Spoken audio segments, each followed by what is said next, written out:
그래서 우리가 구원을 얻게 되면 우리 안에 큰 변화가 일어납니다. 내적이기도 하고 실제적이기도 한 변화예요. 예를 들면 이런 거죠. 죄 때문에 죽었던 우리는 이제 생명을 주시는 성령의 능력으로 말미암아 영생이라는 것을 얻게 됩니다. 또 다르게 표현할까요?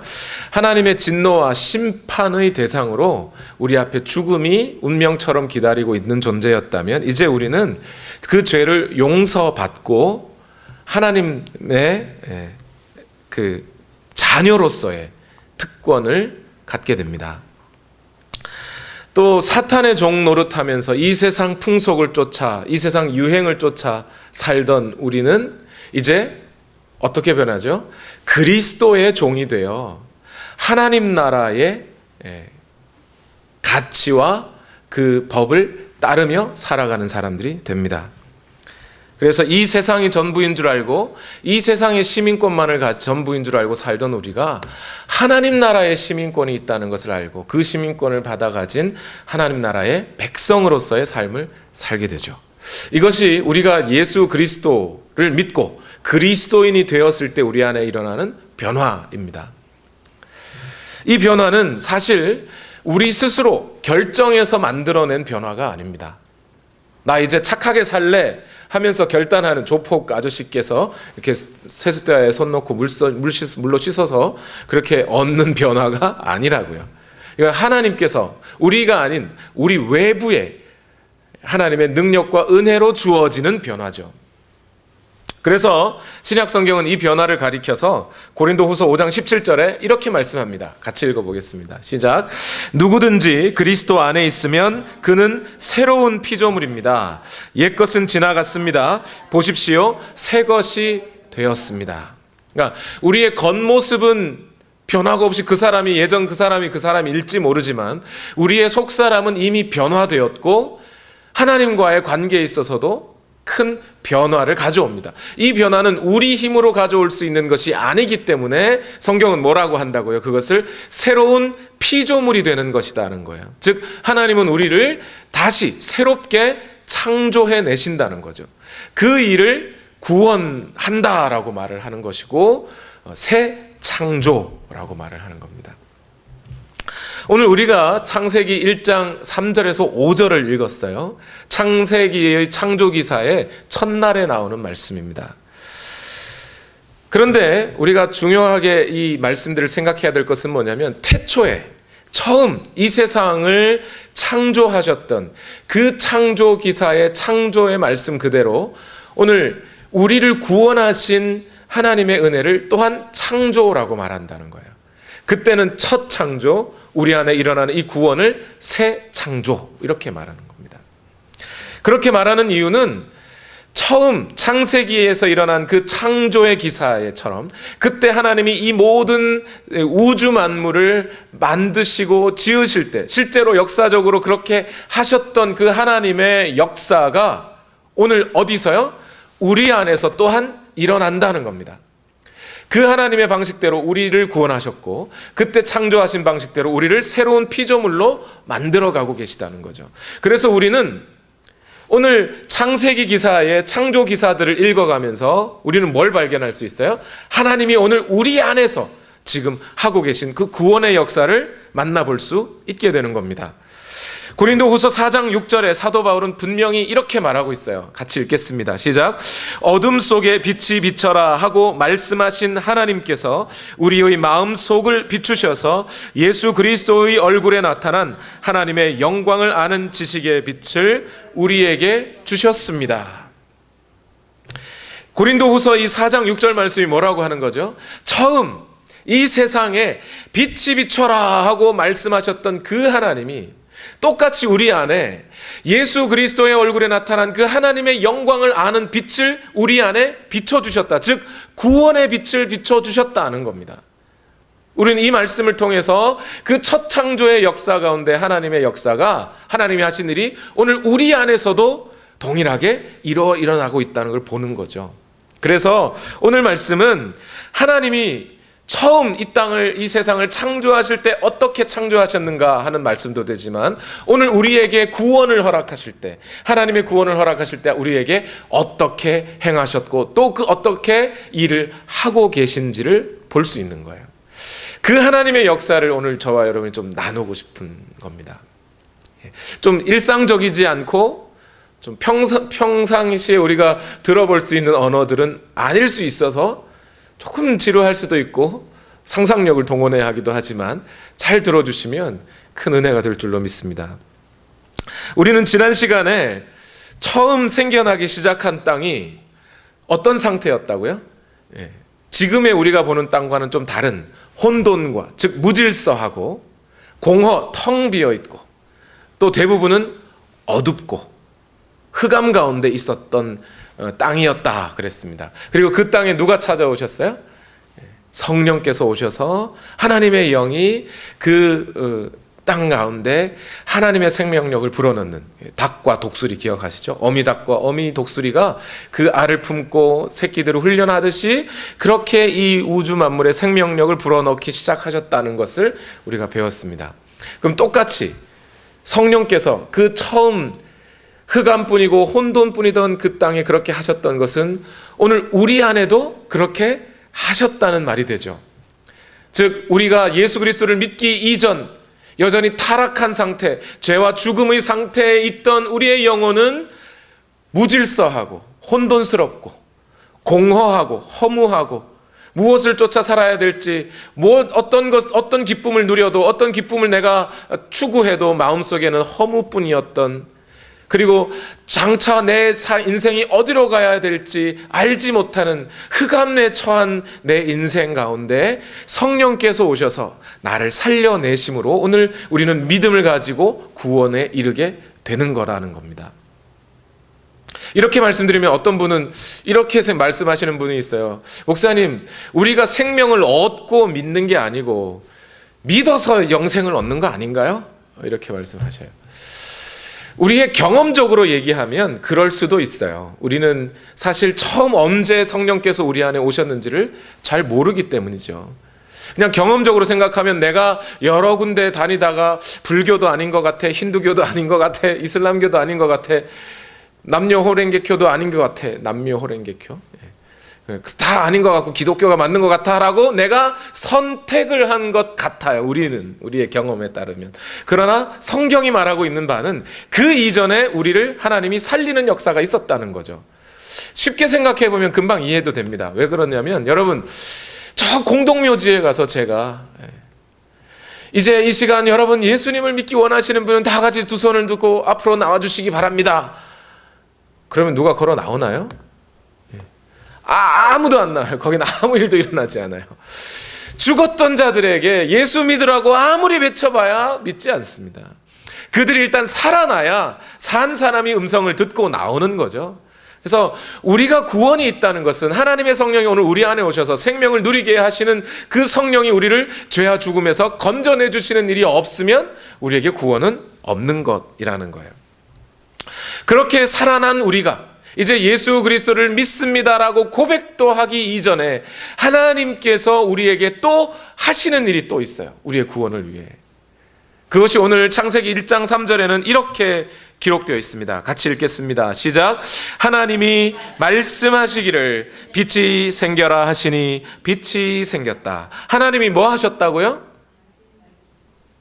답이 두 개가 나오죠. 지금 말씀하셨다, 빛을 만드셨다. 뭐가 먼저예요? 말씀하셨다가 먼저죠. 말씀하셨다. 그 말씀의 내용이 빛이었던 거죠. 하나님이 말씀하시는 것이 우선이라는 거예요. 처음 무질서하고 이 텅 빈 땅에 하나님이, 이 칠흑같이 어두운 땅에 하나님의 음성이 들리기 시작했다는 거예요. 우주의 침묵을 깨고 하나님이 이 세상을 말씀으로 지어가기 시작하셨습니다. 여기서 말씀하신다라는 말을 좀 주목해 볼 필요가 있어요. 여러분, 말한다는 것은 그 말이 말로 뱉어지기 이전에 그 말은 어디에 있었어요? 그죠? 예. 그러니까 왜 그런 거 있잖아요. 썸 타는 남녀가, 썸 탄다는 말이 뭔지 아시죠? 예. 썸 타는 남녀가 썸만 타고 있을 때는 마음만 있는 상태예요. 그죠? 그런데 어느 날 갑자기 남자가 아니면 여자가 용기를 내서 나 너 좋아해. 그래 나도 너 좋아하는데 그럼 우리 이제부터 1일 이렇게 되죠. 네. 그러니까 말을 뱉어야 그게 현실이 되는 거죠. 고정이 되는 거죠. 그렇죠? 그런 것처럼 이 말이 말로 뱉어지기 이전에 이 말은 어디에 있었어요? 하나님의 생각과 마음 가운데 있었다는 거예요. 즉 하나님이 말씀으로 이 세상을 창조하셨다는 것은 우연히 하나님께서 갑자기 생각이 뜬 게 한번 지어봐야 되겠는데가 아니라 하나님의 마음속에 이미 여러 가지 계획과 생각들이 하나님의 뜻이 다 있는 가운데 하나님이 말씀을 하셨고 그 말씀이 실제로 능력이 되어 이제 지어지기 시작했다는 거잖아요. 그래서 이 말씀으로 세상을 창조하셨다고 하는 것은 오늘 매우 중요한 창조의 기사들을 읽을 때 중요한 의미가 됩니다. 왜냐하면 첫 번째는 이 세상 사람들은 뭐라 그래요? 진화론자들은 어떻게 생각하죠? 무생물로부터 생물이 나왔다. 이 우주의 어떤 물질들로부터 생명이 나온 것이라고 설명들을 합니다. 물론 그 내용들이 많이 변하고는 있지만 어찌되었든 기본적인 기조는 그래요. 그러나 성경이 말하는 바는 뭐죠? 하나님이 말씀으로 지었다니까요. 물질에서부터 어떻게 시작이 된 것이 아니라 하나님의 뜻과 계획과 의지가 있는 어떤 활동으로 인해 이 세상에 생명이 생겨나기 시작했다는 겁니다. 두 번째로 말씀으로 그렇게 지으셨기 때문에 하나님이 어떤 심한 노력을 했다거나 아니면 다른 신과 협력을 했다거나 아니면 다른 어떤 고대 근동의 신화들처럼 어떤 신이 어떤 신과 만나서 아이를 낳았는데 그 아이가 뭐가 됐고 이런 방식이 아니라 하나님이 온전히 말씀하심으로 말미암아 우주가 지어졌다고 하는 것은 결국 그 모든 우주의 주관자가 하나님이라는 거예요. 피조물과 하나님은 조물주는 견줄 수 없을 만큼 큰 차이가 있는 존재라는 거죠. 그만큼 차이가 있고 그래서 그 하나님이 그 우주를 지으시고 지금도 이끌고 가시는 힘을 가지신 주관자라는 뜻이 됩니다. 말씀으로 지었다는 것은요. 창조에 그렇게 하셨던 하나님은 이제 오늘 우리의 삶에도 그렇게 하고 계신 거죠. 우리의 구원에도 그런 역사를 하나님이 하신 겁니다. 우리는 구원을 받을 때 우리의 노력으로 우리 안에서 어떤 구원의 요소들이 있어서 그 구원의 요소들을 합쳐가지고 우리가 구원을 만들어낸 게 아니고 우리가 이 변화들을 지어낸 것이 아니라 하나님이 하셨다는 거예요. 무엇보다 하나님의 말씀이 우리 안에 오셔서 그 말씀이 우리 안에 구원을 허락해 주셨다는 겁니다. 여러분 자신이 각자가 그리스도인이 되셨을 때 여러분이 구원을 받은 하나님의 백성이라면 분명히 여러분이 구원받을 때 어떤 하나님의 말씀이 들리셨을 거예요. 그것이 설교를 통해 설교자의 입에서 전해진 것이든 아니면 성경책에서 전려진 것이든 아니면 내 어머니 아버지가 나에게 어떤 말을 해준 것이든 어떤 다른 전도자가 해준 말이든 그 말 속에 하나님의 말씀이 들어가 있을 거라는 거예요. 그 말씀이 우리를 구원하신 겁니다. 제가 신학교 다닐 때 1학년 때 Spiritual Formation, 그러니까 경건 생활 지도라고 하는 과목이 있었어요. 그 과목에 교수님이 이제 가서 다 학생들이 한 20명 정도가 들었는데 가서 구원 간증문을 써오라는 거예요. 당신이 어떻게 구원을 받았는지. 신학생들이 아주 이렇게 1학년 때니까 얼마나 열정이 넘쳐나겠어요. 막 일필휘지해서 막 써서 드렸어요. 그랬더니 교수님이 다음 주에 다시 다 돌려주면서 다시 써오라는 거예요. 이건 구원 간증문이 아니라는 거예요.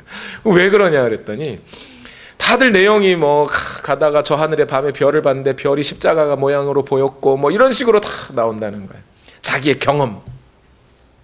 그 경험들을 통해서 그것이 아무리 신비하기로서니 거기서 당신들은 예수 그리스도를 발견할 수 없다.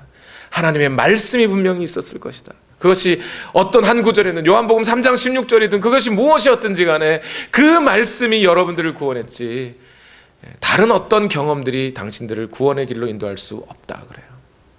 여러분 자신을 돌아보십시오. 분명히 여러분을 구원하셨을 때 하나님이 말씀하신 것이 있습니다. 그래서 로마서 10장 17절에는 이렇게 말하시는 거예요.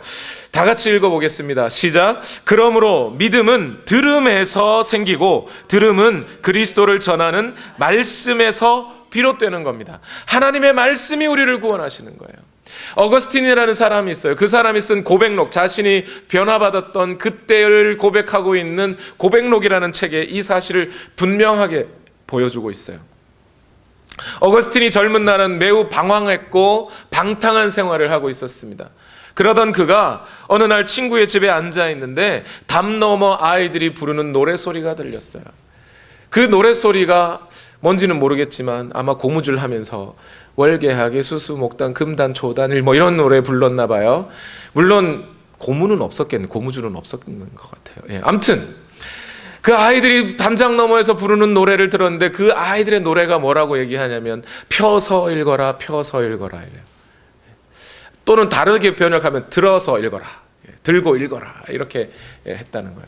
그때 어거스틴이 그 아이들의 노랫말 소리에 뭔가 이것은 자기 자신을 자신에게 누군가가 속삭이는 듯한 그런 음성으로 들렸고 그 음성에 따라 책을 펴서 들어 읽기 시작합니다. 그때 손에 잡히는 대로 들고 읽었던 책이 로마서라는 책이고 그 로마서의 13장 12절과 14절까지 있는 말씀에 눈이 갔다는 거예요. 그 말씀이 자신에게 청천벽력과 같이 들렸고 결국 그 말씀을 따라 이 어거스틴은 구원을 받습니다. 그 말씀을 오늘 하나님의 말씀으로 알고 우리 같이 한번 읽어보겠습니다. 시작. 밤이 깊고 낮이 가까이 왔습니다. 그러므로 우리는 어둠의 행실을 벗어버리고 빛의 갑옷을 입읍시다. 낮에 행동하듯이 단정하게 행합시다. 호사한 연회와 술 취함, 음행과 방탕, 싸움과 시기에 빠지지 맙시다. 주 예수 그리스도로 옷을 입으십시오. 정욕을 채우려고 육신의 일을 꾀하지 마십시오. 이 말씀이, 이 하나님의 부르심이 그의 심령을 뒤흔들기 시작하며 그에게 구원이 임하기 시작했던 거죠. 하나님의 영이 오늘 우리 죽은 영혼을 품으시고 이제 그 죽은 영혼이 살아나기 시작하면서 하나님의 부르시는 음성과 그 하나님의 말씀이 들려지기 시작할 때 그 말씀은 오늘 우리 안에 능력이 되어 우리를 새로운 피조물로 만들어가기 시작하는 겁니다. 그것이 우리 구원이 우리에게 임하였던 거예요. 하나님께서는 이제 그 말씀을 하시는데 창세기 오늘 1장 3절에서 5절 기록에 보니까 그 말씀이 뭐라고 하고 계세요? 말씀이 먼저 그 말씀을 통해 하나님이 만들어가기 시작하는데 창세기 1장 3절에서 5절 다 같이 읽겠습니다. 시작. 하나님이 말씀하시기를 빛이 생겨라 하시니 빛이 생겼다. 그 빛이 하나님 보시기에 좋았다. 하나님이 빛과 어둠을 나누셔서 빛을 낮이라고 하시고 어둠을 밤이라고 하셨다. 저녁이 되고 아침이 되니 하루가 지났다. 아멘. 창세기에 대한 창세기 이전에 기독교에 대한 여러 가지 질문을 갖고 있으신 분들이거나 이제 막 예수님을 믿고 성경을 읽기 시작하시는 분들이거나 또는 교회에 대해 반론을 제기하시는 분들의 갖고 있는 대부분의 질문들은요, 약 한 60-70% 정도는 창세기에 몰려 있습니다. 그리고 창세기 중에서도 1장에 많이 몰려 있고요. 창세기 1장 중에서도 오늘 우리가 읽은 이 구절들에 많이 집중되어 있습니다. 많은 분들이 오늘 우리가 읽은 내용들을 가지고 질문들을 많이 하세요. 그 질문들을 크게 세 종류로 나눠보니까 이런 종류들의 질문들이에요. 여러분들 한번 적어도 한 번쯤은 가져보셨을 만한 질문인데, 먼저 오늘 빛이 있으라 해서 빛이 생겨났어요. 근데 태양은 며칠 날 만드시죠? 4일째 만드셔요. 근데 태양도 없는데, 그러면 첫째 날이면 태양이 없는데 여기 무슨 빛이 만들어졌다는 건가요? 이런 질문이죠. 그래서 아니 태양도 없는데 그러면 1장 3절 여기서 빛이 있으라 하는 이것이 태양입니까? 아니면 1장 4절에 넷째 날에 가서야 태양이 나오는데 그럼 여기 나온 빛은 대체 뭡니까? 이렇게 질문하는 분들이 있어요. 두 번째 질문은 어떤 질문이냐면 아직 태양이 만들어지지도 않았는데 오늘 5절 말씀해 보니까 뭐라 그래요? 저녁이 되고 아침이 되니 하루가 지났대요. 여러분, 저녁과 아침이라는 건 언제 생기는 거죠? 지구와 태양이, 지구가 자전하면서 생기는 거잖아요. 아니, 태양도 없는데 지구가 아무리 자전한들 저녁이 되고 아침이 되겠습니까? 말이 안 되잖아요. 세 번째, 하나님은 천지 창조하실 그때부터 시간이 생겨났다고 하는데 성경 창세기 1장을 아무리 읽어봐도 시간아 생겨라 이렇게 말한 적이 없다는 거예요. 그러면 그 시간은 어디서부터 생겨난 거냐 이거죠. 이러한 질문들이 대부분의 질문하시는 것들입니다. 이런 질문들에 대한 대답이 여러 가지예요. 제가 최대한 제가 가능한 대로 이전 질문들에 대해서 해답을 주려고 하는 신학자들의 이야기들을 좀 읽어봤습니다. 읽어봤는데 답들이 워낙 다양해요. 보수적인 신학자들의 답이나 진보적인 이건 보수 진보도 없어요. 너무 산발적으로 흩어져 있어서 뭐가 정답이다 하기가 어려울 만큼이에요. 그래서 제 생각엔 창세기 1장 기사를 가지고 해석이 조금 다르다고 해서 누구는 이단이다 아니다 이거 말하기가 참 어렵겠다 이런 생각이 들어요. 그런데 그런 여러 가지 설명들 중에서 비교적 가장 타당한 설명이 어떤 것이 있을까를 두고 쭉 찾아봤는데 휘튼 컬리지에서 구약 성경 특히 창세기를 가르치고 있는 존 월튼이라고 하는 교수님이 있습니다. 이 교수님이 설명하고 있는 방식이 아마 가장 근접하고 우리의 궁금증을 좀 해소해 줄 수 있는 설명이 아닌가 싶습니다. 이 존 월튼의 설명은 어디서부터 시작하냐면 5절부터 시작해요. 5절에 하나님이 빛을 만드시고 그 빛에다가 이름을 부여하시죠. 이름을 뭐라고 하셨나요? 빛을 낮이라 하셨다는 거예요. 에? 빛이라 해야죠. 왜 빛을 낮이라고 하시나요? 어둠이라고 벌써 어둠은 있었잖아요. 그럼 어둠을 어둠이라 하지 않으시고 여기서는 어둠을 밤이라 하셨다는 거예요. 여기에 착안을 하는 겁니다. 여기서 이 존 월튼이 설명하는 방식은 뭐냐면 자기도 고대 근동의 여러 문학들을 살펴보고 오늘 창세기도 여러 번 읽고 가르치고 해왔는데 아마 여기에는 환유법이라고 하는 문학적 장치가 숨어 있는 것 같다는 겁니다. 이게 무슨 환유법 그러니까 어려워 보이는데 아주 쉽습니다. 우리가 늘 쓰는 말이에요. 여러분, 백의의 천사 그럼 누구를 가리키는 말이에요? 간호사들을 가리키는 말이죠. 간호사들이 주로 입는 흰 옷을 가리켜 흰 옷을 대신하여 그 간호사 일을 하고 계신 분 전체를 대표하여 알려주는 거죠. 나 어제 한 잔 마셨어 이러면 뭐 마신 거예요? 술 마신 거잖아요. 그러니까 한 잔, 그러니까 술잔을 찝어 삼켰다는 얘기가 아니잖아요. 그러니까 술잔에 담긴 술을 마셨다는 뜻인데 술잔으로 술을 대표해서 설명하는 거죠. 그러니까 빛이라고 하는 이 창세기 1장 3절에 있는 이 빛이라고 하는 것은 분자로 된 빛 그것을 말하는 게 아니고 빛이 비춰지는 기간을 말하는 거라는 거예요. 그래서 빛이 비춰지는 기간을 뭐라 그래요? 낮이라고 하는 거고 빛이 없이 어둠이 덮여지는 그 기간을 뭐라 그러는 거예요? 밤이라고 한다는 거죠. 그러니까 일단 1장 5절 문제는 해결이 되죠. 그리고 4절로 가보니까 4절도 해결이 됩니다. 빛과 어둠을 나누시고 이렇게 하셨잖아요. 그러면 여기도 마찬가지라는 거예요. 빛을 여러분 어둠과 섞을 수는 있나요? 애시당초 섞을 수 없는 것들이잖아요. 모래와 좁쌀은 섞을 수 있고 때로 물과 기름은 나눠지더라도 막 휘저으면 섞였다가 다시 나눠지기도 하지만 빛과 어둠은 그런 분자라는 상태로 되어 있는 것이 아니기 때문에 지금 어둠을 누가 분자라고 말하나요? 그죠? 그런 상태가 되지 않기 때문에 뭐라 그래요? 이 빛과 어둠을 섞거나 분리하거나 할 수 있는 물리적으로 그렇게 하는 것이 아니죠. 애시당초. 결국 하나님이 1장 4절에서 빛과 어둠을 나누셨다는 것은 빛이 비춰지는 기간과 어둠이 비춰지는 기간, 또는 빛이 비춰지고 있는 공간과 어둠이 비춰지는 공간들을 나누셨다는 거예요. 그래서 빛이 오면 어둠이 떠나가도록 하셨다는 거죠. 그 이전부터, 그러면 1장 3절로 또 다시 올라가면 이제 1장 3절에서 말하고 있는 빛이 비춰라, 여기서는 빛이 생겨라 이렇게 표현하고 있는데, 빛이 비춰라 라고 말씀하셨던 이 하나님께서 하신 작업은 뭐라는 거예요?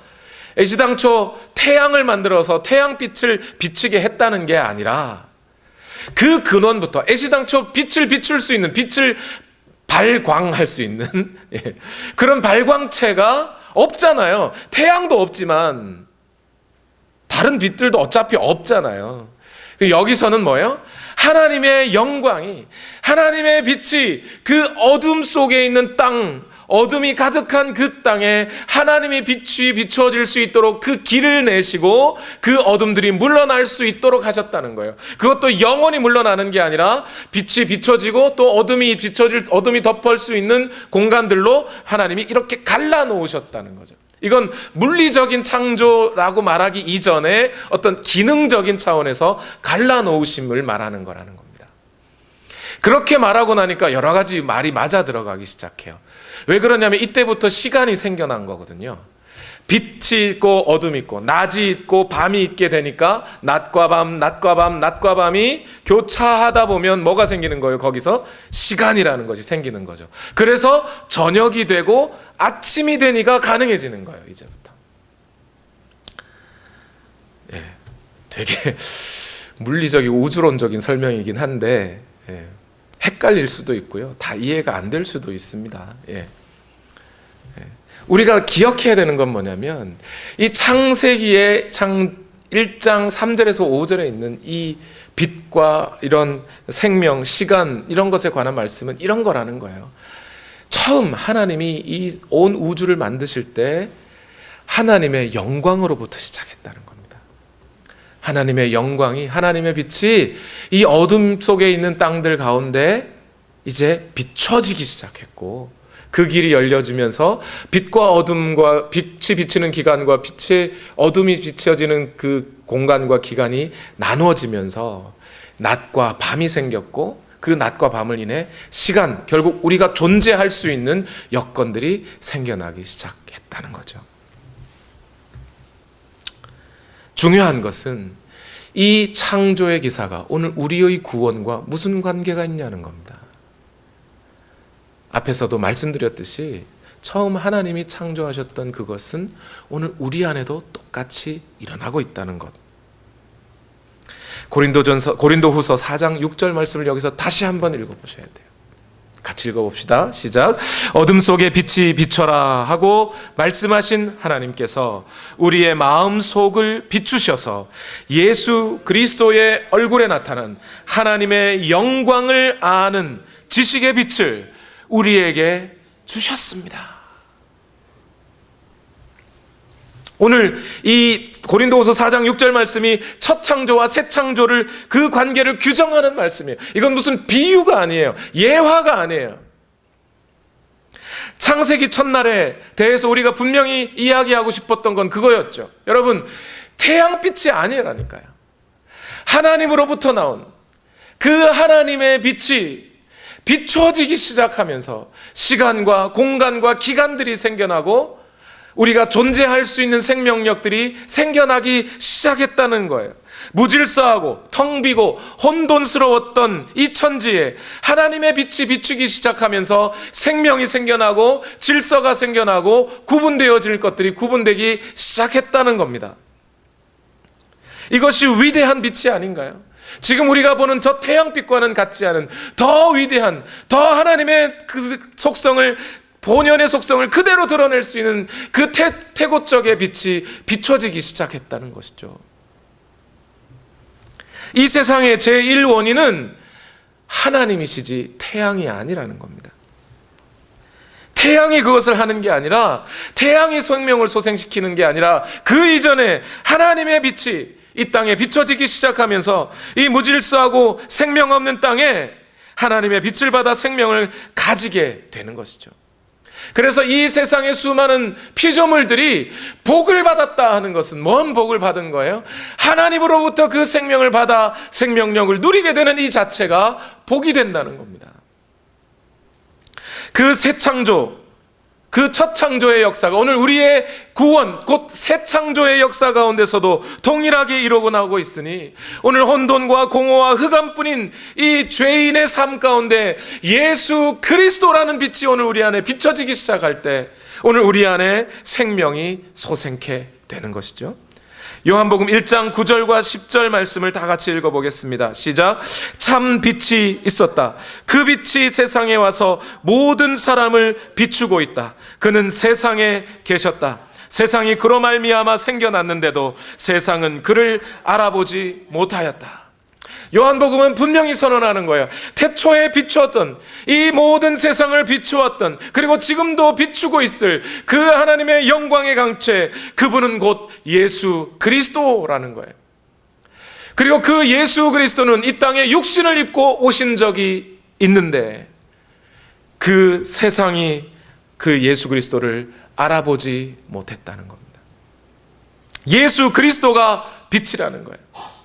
제가 지금 여러분께 드리는 말씀은 여호와 증인들이 하는 말처럼 예수님도 하나의 피조물에 불과하다라는 얘기가 아닌 거예요. 오늘 창세기 1장 3절의 이 선언은 단순히 하나님이 빛이라는 어떤 물질 하나를 만들었다기보다는 하나님께서 그 하나님의 영광의 광채가 이 세상에 비치게 하실 수 있도록 그 길을 여셨다고 하는 하나님의 선포요, 하나님의 외침이라고 들어야 한다는 겁니다. 여러분, 잠시 저 하늘을 한번 생각해 보세요. 태양빛이 비춰도 저런데요. 그보다 더 밝은 하나님의 영광의 광채가 태고적에 비추기 시작했을 때가 얼마나 영광스러웠을까요? 성경에 보면 그 영광의 빛을 잠시나마 본 사람이 있죠. 누구죠? 바울이라는 사람이 있었어요. 다메섹 도상에 가던 바울이 예수 그리스도를 만날 때 그 예수 그리스도가 빛으로 그에게 나타나시고 그 많은 사람들이 그때 똑같이 길을 가도 바울 혼자 그 빛을 봤어요. 그리고 그 바울은 분명히 얘기합니다. 분명히 태양은 떠 있었는데 그 태양보다 훨씬 더 밝은 어떤 빛이 자기 눈을 가리우게 되었다고요. 그 하나님의 영광의 빛이 비춰지기 시작한 거죠. 오늘 우리의 구원 가운데 이 예수 그리스도라는 빛도 비춰지고 있어요. 그리고 오늘 우리가 그 예수 그리스도의 빛이 있으면 더 이상 이제 태양이 없어도, 달이 없어도 살 수 있는 존재가 되죠. 실제로 그렇게 이루어질 날이 분명히 옵니다. 새 하늘과 새 땅이 임할 그 마지막 날에 뭐라고 말할까요? 요한계시록 21장 23절 말씀 다 같이 읽어봅시다. 시작. 그 도성에는 해나 달이 빛을 비출 필요가 없습니다. 그것은 하나님의 영광이 그 도성을 밝혀주며 어린 양이 그 도성에 등불이시기 때문입니다. 그 어린 양이 계시면, 예수 그리스도가 계신 그날은, 그 새하늘과 새 땅에는 더 이상 해나 달이 비칠 필요가 없는 하나님의 영광을 우리가 직접 만나며 경험하며 볼 수 있는 그날이 올 거라는 거예요. 이 구절에서도 역시 예수 그리스도를 빛이라고 말하고 있지 않느냐 이 말입니다. 오늘 우리의 구원은 예수 그리스도라는 빛이 오늘 우리의 삶에 비춰지기 시작하면서 얻어지게 되었다는 이 사실을 선언하는 것은 너무나 소중한 이야기입니다. 왜냐하면 오늘 우리가 그리스도가 예수 그리스도라는 빛이 우리 삶에 비춰지기 시작하는 그 순간부터 우리는 하나님을 알고 예배가 무엇인지 알고 기도할 수 있게 되는 것이죠. 아무것도 의지할 수 없고 이 세상에 공허한 마음 가지고 앞날을 알지 못해 두려움과 흑암 속에 살던 우리에게 예수 그리스도라는 빛이 비춰지니까 하나님을 알게 돼요. 고린도후서 4장 6절의 말씀 그대로죠. 하나님을 알게 되고 그 하나님이 어떤 분이신지 알게 되고 우리를 지으신 분이시요 나의 아버지 되신 분이라는 것을 알게 될 때 우리는 그분 앞에 무릎 꿇고 예배할 수 있게 됩니다. 또 이 세상을 방황하면서 의지할 곳 없던 내게 예수 그리스도라는 빛이 오기 시작하니 아, 내가 의지할 분이 계시구나. 적어도 내가 주여 나를 도와주소서라고 말할 수 있는, 기도할 수 있는 분이 있구나 하고 그분 앞에 무릎 꿇고 기도라는 것을 할 수 있게 되죠. 복음 전도니 선교니 하는 것이 결국 무엇이겠습니까? 우리 안에 비춰진 그 예수 그리스도의 빛을 이 세상 어두움 가운데 있는 자들에게 비춰주는 것, 그것이 선교가 아니었더냐 이 말이에요. 그러니 오늘 우리는 이 예수 그리스도의 빛을 보고 따라 사는 사람들이 되어야 하는 겁니다. 그런데 이 빛이 세상에 왔는데 세상 사람들이 그 빛을 봐요, 못 봐요? 못 봐요. 그래서 침례 요한을 보내셔서 그 요한으로 하여금 빛에 대해 증언하게 하십니다. 근데 이 말씀이 참 신기한 거예요. 여러분, 빛이 비춰지면 사람들이 빛을, 증언을 꼭 들어야만 빛을 봅니까? 안 들어도 빛은 볼 수 있어요. 그죠? 근데 굳이 침례 요한이 빛에 대해 증언을 해야만 했다면 그 당시 사람들은 다 어떤 상태였다는 거예요? 눈이 멀어 있는 상태였다는 거예요. 그래서 빛을 보지 못하는 사람들이었다는 거죠. 그런데 그 사람들 중에 어떻게 생명이 있었는지 그 생명을 따라 눈을 뜨고 그 빛을 발견하고 보게 된 사람들이 있었으니 그 사람들이 누구예요? 그리스도인이라는 사람들, 성도라는 사람들이에요.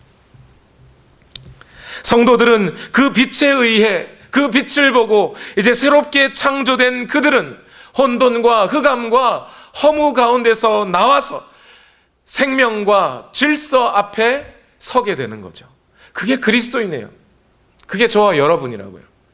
요한복음 8장 12절에 그리스도인들에 대하여 이렇게 말씀하십니다. 우리 다 같이 읽겠습니다. 시작.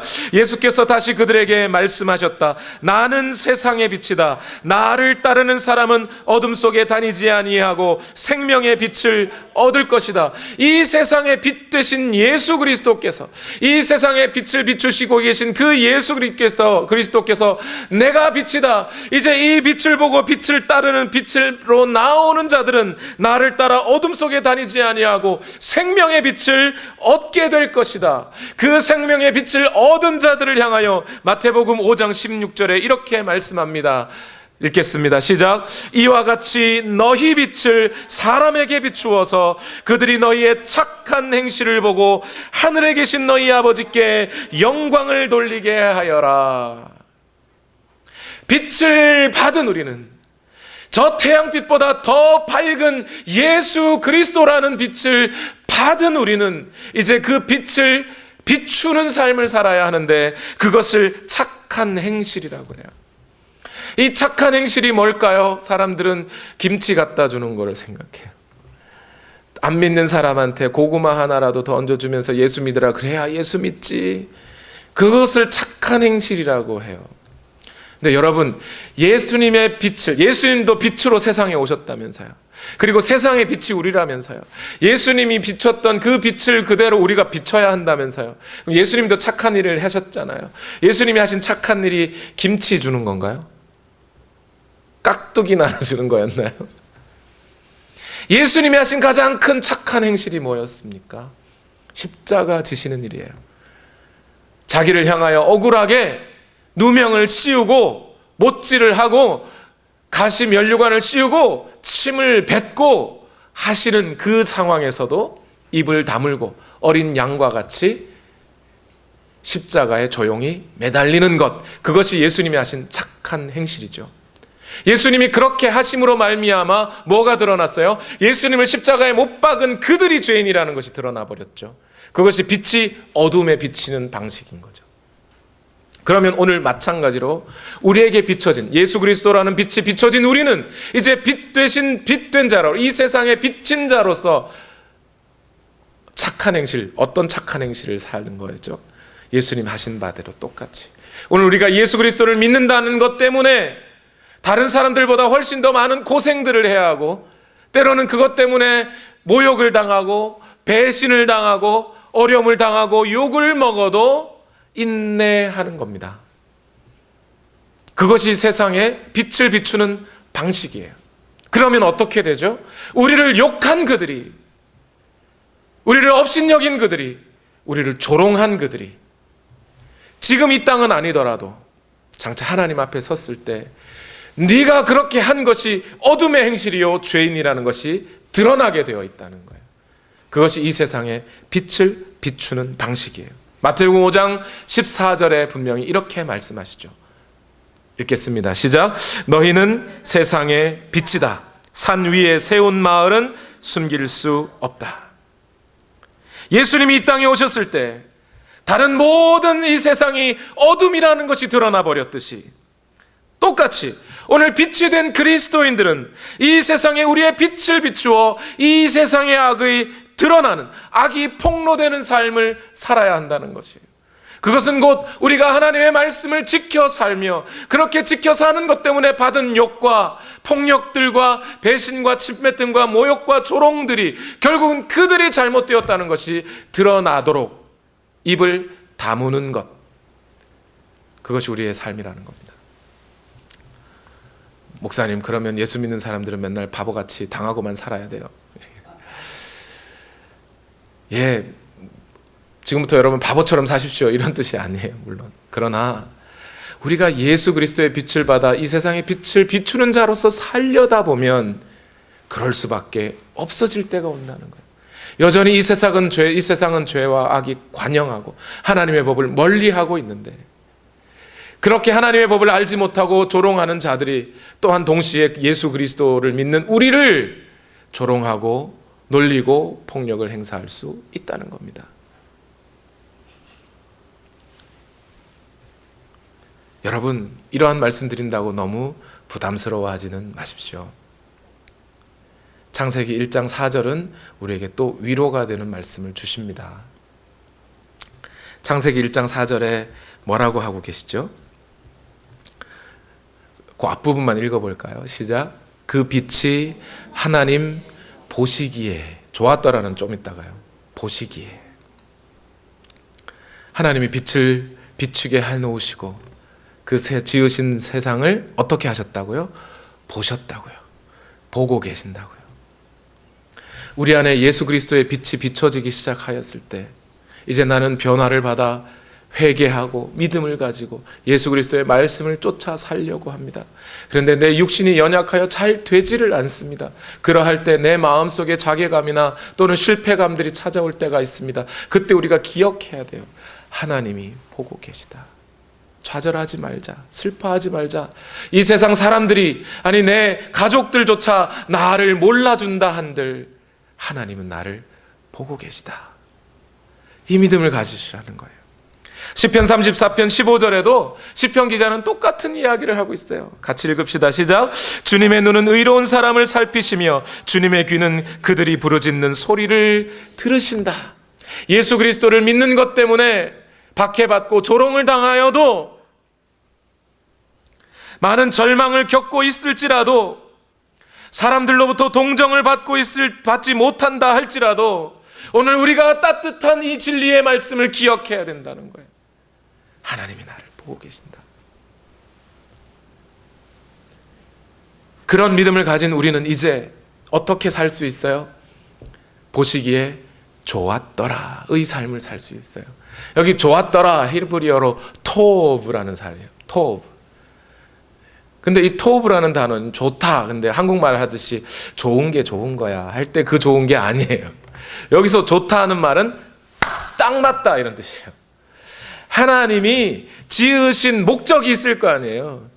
이 우주와 우리 새 창조물을 지으신 목적이 있는데 그 목적에 딱 맞더라 이런 뜻이에요. 딱 맞다, 적절하다 라는 뜻입니다. 오늘 우리 그리스도인들은 비록 이 세상에서 좀 당하고 조롱을 받고 산다 할지라도 여전히 하나님이 우리를 보고 계시기에 우리는 그 속에서 참 위로를 얻을 수 있으며, 동시에 하나님이 보시기에 좋았더라의 삶, 내가 너를 지은 목적에 딱 맞게 살아가고 있구나라고 하시는 그 딱 맞음에 맞추어 우리 자신을 하나님께 드릴 수 있게 됐어요. 우리는, 여러분, 어떤 누구와 나를 비교하지 마세요. 누구는 잘하는데 나는 왜 못할까? 나는 저 사람보다 더 잘해야 해 라는 생각들을 하지 마시고, 하나님이 내게 무엇을 원하시는지, 오늘 나를 구원하시고 내 인생을 여기서 조성하시는 하나님의 뜻이 무엇인지 그것을 하나하나 알아가면서 그 하나님의 뜻에 맞게 살아가는 것, 그것이 오늘 그리스도인들이 살아가야 할 삶이에요.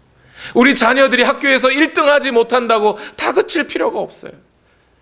그것보다 더 중요한 것은 그 아이들이 하나님이 그들을 지으신 뜻에 맞게 그 하나님의 뜻이 무엇인지 발견하고 하나님의 계획 속에 살아가는 것, 그것이 더 중요한 일이기 때문에 그래요.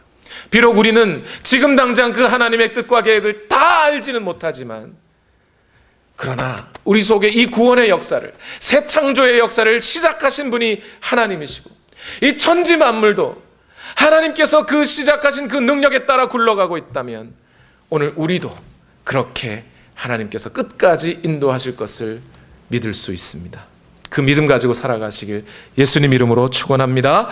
기도하겠습니다. 우리 시간 다 같이 함께 기도하실 때, 하나님, 오늘 우리 안에 시작된 이 구원의 역사, 새 창조의 역사가 예수 그리스도께서 다시 오시는 그날까지 이룰 줄을 믿사오니 주여 오늘 우리와 함께 하시고 우리를 보고 계시는 그 하나님으로 위로받고 하나님의 뜻을 쫓아 살아가게 하여 주옵소서. 우리 시간 다 같이 함께 기도하시겠습니다. 살아계신 아버지 하나님, 오늘도 우리를 인도하시는 하나님께 모든 감사와 찬송을 올려드립니다. 주의 영이 오늘 우리를 인도하여 주시고 하나님의 말씀으로 채워지게 하여 주옵소서.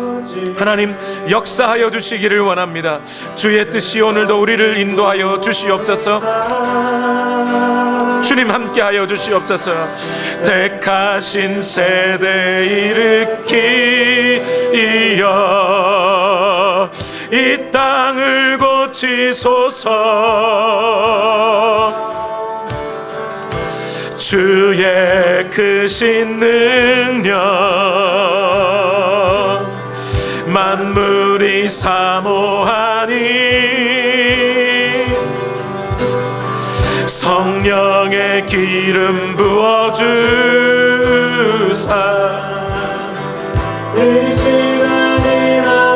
주 영광 여기 임하사 주 영광 여기 임하사 열방 향해 그 빛 비추소서.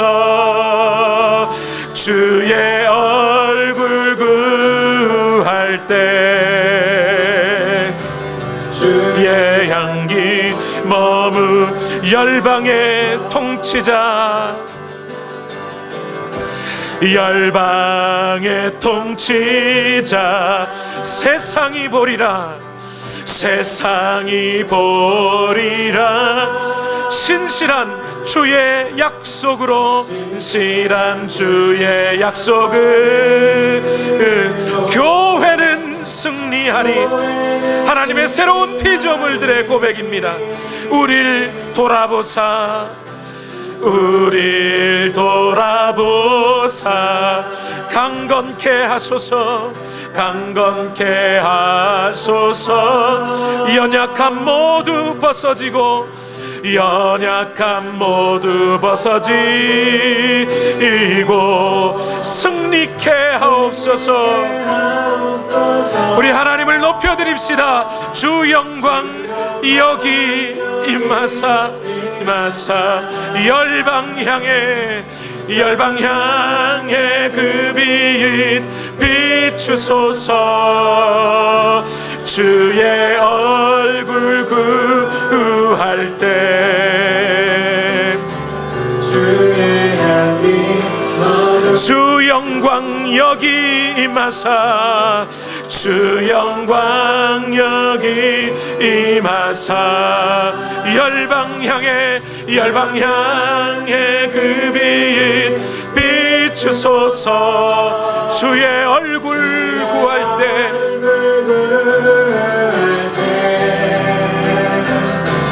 주의 향기 머무소서.